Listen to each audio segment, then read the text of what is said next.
Baik Bu, di sini kami ingin mewawancarai Ibu tentang bimbingan konseling karir Ibu.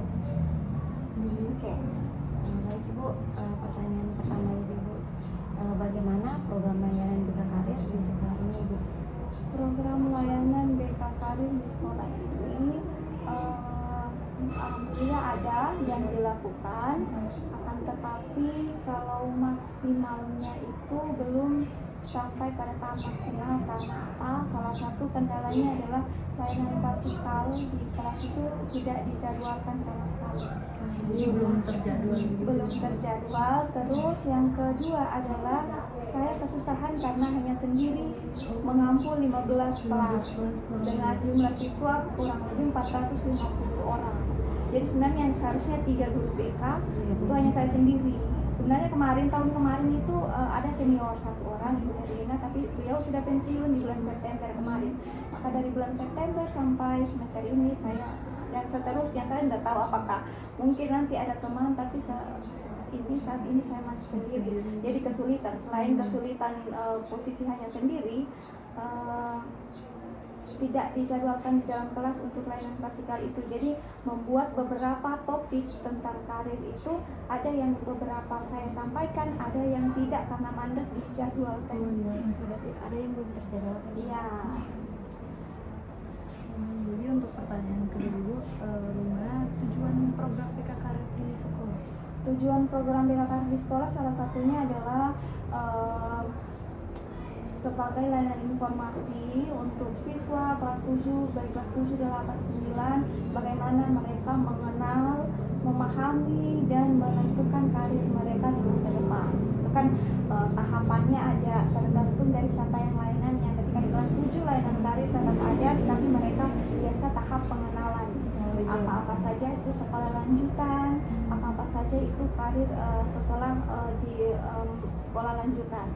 Terus di kelas 8 biasanya seperti itu juga. Mereka mulai mengenal, mulai memilih. Sementara di kelas 9 mereka sudah memilih dan menentukan kemana arah tujuan sekolah atau karir mereka setelah lulus dari sini.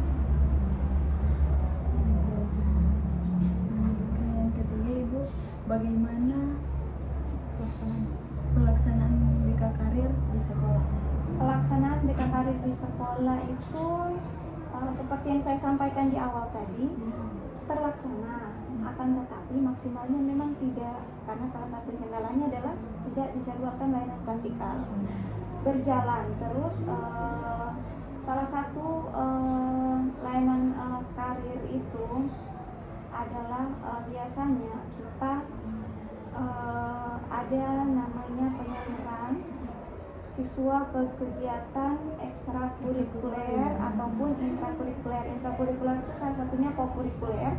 Di kegiatan kokurikuler itu biasanya siswa itu diambil dari 1 jam setiap mata pelajaran.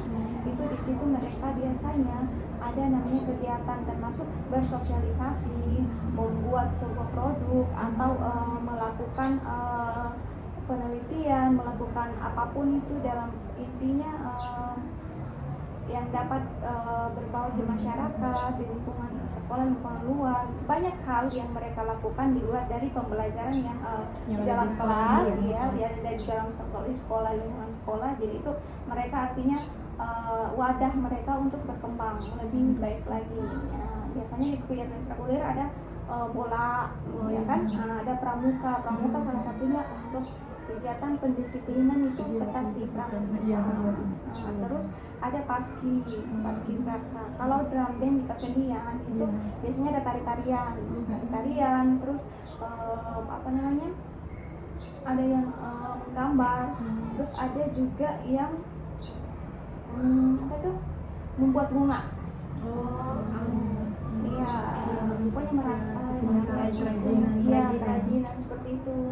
Itu salah satu wadah. Jadi kalau kita lihat dari situ bisa dilihat potensinya anak-anak. Oh, ini kayaknya kedepannya punya potensi begini. Jadi biasa kita arahkan, ya bagus kamu kalau misalnya pintar buat kerajinan, kamu bisa buka toko yang hasilnya itu adalah karya-karyamu nanti setelah lulus SMA ataupun setelah kuliah, ataupun belajar membuat itu sambil kuliah dan jual supaya ada penghasilan dan tahu, oh ternyata saya produktif. Iya. Baik Bu, pertanyaan selanjutnya itu bagaimana sarana pelaksanaan BKKD di sekolah ini? Sarana pelaksanaan BKKD ya salah satunya adalah wadah tadi kegiatan intrakurikuler dan ekstrakurikuler. Ya ada kegiatan macam-macam ekstrakurikuler tadi seperti saya sudah sebutkan. Itu ada paskibraka, ada pramuka, ada Kesenian. ya kesenian, kerajinan, tari-tarian. Jadi setiap kita buat kegiatan atau apa itu dipamerkan, anak-anak yang menari itu ditampilkan. Pokoknya segala macam jenis kegiatan, baik itu seni dan lain-lain itu mereka bisa. Ada yang tilawah. Baik Ibu, jadi yang terakhir itu bagaimana BKKD dengan sistem paket? BKKD dengan sistem paket. Saya baru dengar juga ini jujur mungkin saya yang kurang update dengan perkembangan situasinya dan ini. Artinya saya memahami bahwa sistem paket itu mungkin begini ya, ketika saya menjalankan program layanan BK, terutama misalnya layanan klasikal di dalam kelas, ketika selesai layanan klasikal maka saya tidak berhenti di situ. Saya tidak berhenti di ketika mereka mengisi instrumen evaluasi. Setelah mereka mengisi itu ataupun ada LKPD yang lainnya itu mereka isi, saya lakukan analisis dan evaluasi. Jadi saya bisa tahu oh ini anak potensi kedepannya adalah di bagian ini, di bidang ini, di bidang ini. Jadi ketika layanan klasikal pada saat ada jam kosong, karena saya harus mencari jam kosong ya, ada jam kosong ketika di kelas yang sama saya berikan layanan lanjutan masih tetap dengan karir, dengan catatan saya sudah menyampaikan hasil dari mereka, oh kamu potensinya bisa ke arah ini, potensinya bisa ke arah itu. Jadi silahkan menentukan kemana setelah lulus kalian mau kemana. Apakah mau ambil jurusan SMK atau mau ambil jurusan SMA umum, atau ada sekolah-sekolah juga yang sudah keperawatan kan, kayak SMK Nusantara, terus ada SMK Semanor ada, itu kan ya olahraga, itu kan anak-anak sudah tahu gitu kan SMP, karena mereka juga itu sudah lakukan kegiatan-kegiatan. Iya, mereka datang untuk sosialisasi di sekolah, jadi anak-anak sudah tahu. Jadi tinggal mereka. Iya, kadang biasa ada yang masih bingung kan, bingung. Saya ini potensinya apa? Terus kalau misalnya saya mau masuk di sini, kira-kira saya mampu atau tidak? Iya. Terus kebingungan juga itu biasa didasari karena kemauan orang tua dan anak itu berbeda. Maka biasa anak-anak dilema.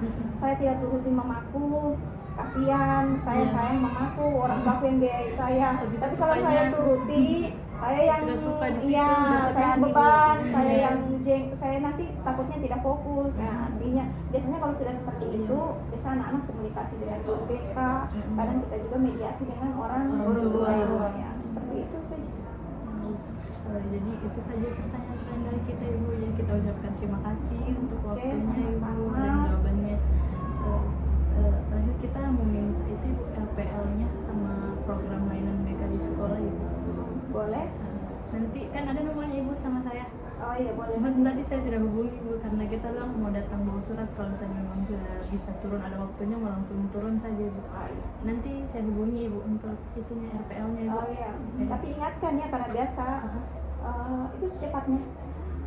Sampai kapan kamu punya kegiatan? Kayaknya bisa Hari Senin masih bisa, misalnya hari Senin bisa. saya Senin bawa laptop, karena kalau saya bawa laptop di rumah itu agak susah. Iya, karena anak kecilan mengganggu, dia pasti minta itu menonton YouTube atau apa. Jadi saya jarang kalau bawa pulang pekerjaan di sekolah itu di rumah, terganggu, tidak fokus juga dan tidak akan selesai juga. Jadi mending saya hari Senin saya bisa bawa laptop. Terus jangan lupa, tapi ingatkan saya, karena kalau tidak diingatkan saya pasti lupa itu. Chat saya karena saya tidak tahu juga nomormu. Pernah lalu lupa chatkan tapi saya tidak sempat save. Berarti boleh bisa ingatkan Ibu di hari Minggu begitu Ibu? Boleh hari Senin pagi. Hari Senin pagi boleh. Supaya pada saat saya bawa, boleh di hari Minggu diingatkan juga supaya hari Senin saya bawa laptop, hari Senin pagi ingatkan kembali. Karena kalau sudah banyak yang saya urus, itu pasti Iya Ibu, jadi itu saja Ibu. Makasih Ibu. Oke, sama-sama.